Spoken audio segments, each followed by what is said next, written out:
आप दारुल हुकूमत में बैठे हैं, क्या खबरें वहां पर चल रही हैं इस डेवलपमेंट से मुतल्लिक? पाकिस्तान आगे क्या सोचता है? और जैसे अभी सुहेल साहब और सलीम साफ़ी साहब ने अपनी राय का इजहार किया, अफगानिस्तान में इंतकाल इक़्तिदार से मुतल्लिक आपका क्या राय? देखिए मैडम शेख, सिक्योरिटी काउंसिल अच्छा है, आज उन्होंने ये लास्ट बुलाया जिसमें सारे बैठे हुए हैं और पहला सेशन हो गया, दूसरा सेशन के इख्तितामी लम्हे हैं तो उसमें निकलना चाहिए। लेकिन जो सोचने की बात है, काबुल में कैसे होता है, अफ़गानिस्तान में क्या होता है, उससे बड़ी बात यह है कि मैंने जैसे जहां ख़त्म किया था कि हमें क्या मिला पिछले 20 सालों में, 30 सालों में, 40 में। आज हमें फजूल किस्म की एक्साइटमेंट से निकलना चाहिए, जाली किस्म का जो नकली मुस्लिम उम्मा की ठेकेदारी का हमारी सोच है उससे निकलना चाहिए। तबाही बर्बादी होगी। देखें, दाश हैं, अलकायदा हैं, अफ़गानी तालिबान हैं, पाकिस्तानी तालिबान हैं, कोई दुनिया फ़तह करना चाहता है, कोई पाकिस्तान फ़तह करना चाहता है, कोई अफ़गानिस्तान फ़तह करना चाहता है, कुछ और चाहता है। हम सवात ऑपरेशन भुगत चुके हैं, इलाका गैर कबायली इलाका जात ऑपरेशन भुगत चुके हैं। 60 किलोमीटर दूर इस्लामाबाद से इतलात होती थी कि तालिबान आ गए।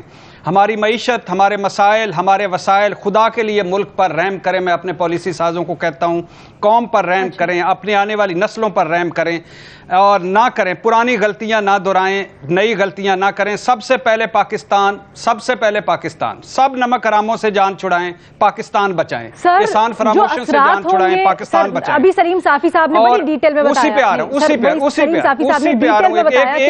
एक मिनट, नहीं मैं कह रहा हूं उसी पे, 10 सेकंड के लिए उसी पे। और पाकिस्तान कौम से दरखास्त है कि वो भी किरदार अदा करे, उठ खड़ी हो, क्योंकि अगर ये ना हुआ तो पहले से बड़ी तबाही बर्बादी हमारे लिए मुंतज़िर हो सकती है। हमारी सरहदों पर दस्तकें दे रहे हैं, अमन भी दे रहा है और तबाही बर्बादी भी दे रही है।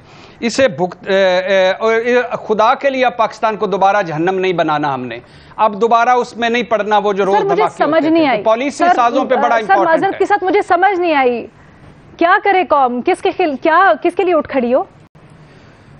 मैडम शेख, ये एक अफगानिस्तान हमारा एक हमसाया मुल्क है, मान लिया। मुसलमान हैं, मान लिया। तालिबान ने आके फतह कर लिया, मान लिया।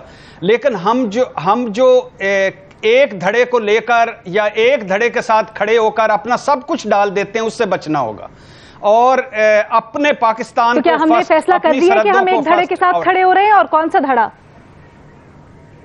अभी मैडम शेख मुझे तो अजीब सा लग रहा है। अल्लाह करे कि ये कुछ अच्छा निकले, तहम्मुल और सब्र से काम लें और किसी धड़े, किसी पार्टी या किसी के नहीं ना करें। तो इसलिए ये आप देखें, आप तल्लुकात कायम करें। उन्होंने फतह कर लिया है, वो उनको माने, तस्लीम करें, बिल्कुल कोई शक नहीं। लेकिन सारा कुछ एक धड़े में, एक पलड़े में ना डालें।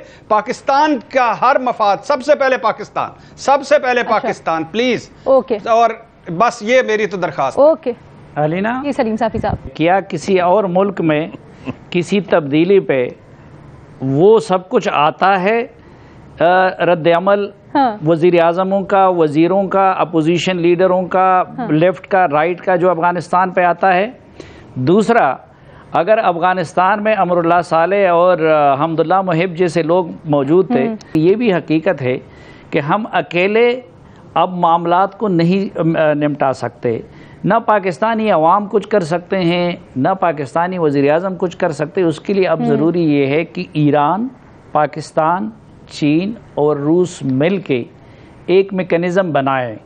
मैं अभी चीनी सफ़ीर से 2 घंटे की मीटिंग करके आ रहा हूँ। वो काम करने का ये मतलब नहीं है कि आप उनकी हुकूमत को वो हरकतें करते रहें और हम फिर उसी तरह उनको तस्लीम कर लेंगे। इसलिए इन रीजनल कंट्रीज़ के साथ मिलके अपने मुंह बंद रख के, क्योंकि पॉसिबिलिटीज़ बहुत सारी, ये जो अभी आपने पाकिस्तान में बुलाए हुए हैं, अभी गालिबन सुहेल वड़ाई साहब कह रहे थे कि जी वो लोग जो वहाँ पे थे वो किधर गए। ये वो लोग हैं जो इस वक्त पाकिस्तान में बैठे हुए हैं कि ये तालिबान से भी ज़्यादा उम्र इनकी लड़ाइयों में गुजरी है। ये यूनुस कानूनी, ये करीम खलीली, ये वो लोग हैं जो सोवियत यूनियन से भी लड़े थे, फिर आपस में भी लड़े थे, फिर इन तालिबान से भी लड़े थे। अब अगर वो रास्ता नहीं निकलता तो कल उनकी मदद के लिए भी बहुत सारे लोग पहुंच जाएंगे। और ये भी किसी और मिट्टी के नहीं बने हुए हैं, ये भी उसी अफ़गान मिट्टी के बने हुए लोग हैं। तो इसलिए ये जश्न मनाने के बजाय या फिर सिर्फ तबर्रे भेजने की बजाय, और फिर ये देखें एक अजीब बात और भी है, मुझे हैरानगी होती है, अमरीकियों के टोटल 2400 लोग मरे हैं, पैसा खर्च हुआ है, लेकिन अमेरिका की मईशत में उसकी हैसियत नहीं है। हमारे 80,000 मरे हैं, अफगान हमारे भाई हैं वो लाखों मरे हैं, तो मैं किस चीज पे जश्न मनाऊं? लोग हमें हमाकत नहीं कहेंगे। अच्छा, फिर एक और, ये जो काबुल एयरपोर्ट के मनाजिर आ रहे हैं, यही चीज इंसानियत, रीमा ने बात की, अगर हम सिर्फ इंसान भी हों, वो तो मुसलमान भी हैं, ठीक है, उसमें कोई मुसलमान खुश हो सकता है कि एक मुल्क से लोग इसी तरह भागता है? मैं चाहती हूँ मैं बाकी सबको भी शामिल गुफ्तगू कर। बहुत दुख की बात है, ये बहुत दुख की बात है काबुल एयरपोर्ट पे। लेकिन अशरफ गनी, अमर साले, मुहिबुल्लाह, ये भाग कहाँ गए? ये क्यों नहीं खड़े रहे? एक दिन तो काबुल को कर लेते, किधर चले गए? ये देखें, ये भगौड़े और बुज़दिल। अच्छा अलीना, ये सब इस तरह होता है जब अपनी जान बचा के भाग गए। हमने देखे, जब उससे पहले मुजाहिदीन आए तो डॉक्टर नजीब के साथ यही हुआ, वो नहीं भागे तो उसके साथ ही हुआ। फिर जब तालिबान आए तो लोग कहते थे कि वो मुजाहिदीन कहाँ भागे। उसी तरह जो है ना, हिकमत यार साहब चारा सयाब से भाग गए थे और उस्ताद रब्बानी और वो लोग काबुल से भागे थे। फिर अब उस वक़्त जब 9/11 हुआ, उसके बाद यही सवाल 3 साल तक तालिबान के बारे में था कि यार वो मुल्ला उमर किधर गए, वो फलां किधर गए। तो ये अफगानिस्तान को जो लोग समझते हैं, उधर ये चीज़ें रूटीन है, उनकी सारी ज़िंदगी इसमें वो। और एक बात और भी कि 9/11 के बाद झगड़ा बना था इस बात पे कि तालिबान उसामा बिन लादेन से नाता तोड़ने को तैयार नहीं थे।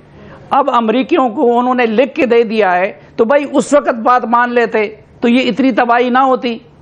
और वो लाइन ऑफ हरात, लाइन ऑफ मज़ार शरीफ, दोस्तम, और वो जो इस्माइल शाह, सारे भगौड़े। और एक बात और जी, ये मेरा लिख के ले लीजिए, हिब्बतुल्लाह अमीर बन गया। नहीं अलीना, आखिरी बात, ये मेरा लिख के रह लीजिए कि अगर हमारा ये रवैया रहा पाकिस्तान का, तो 2 साल बाद अगर जिंदगी रही तो उधर हिब्बतुल्लाह हो या उधर अख्तर कोई दूसरा तालिबान लीडर हो, अगर उनका रवैया अशरफ गनी और हामिद करजई जैसा ना हुआ तो फिर मेरा नाम बदल दें।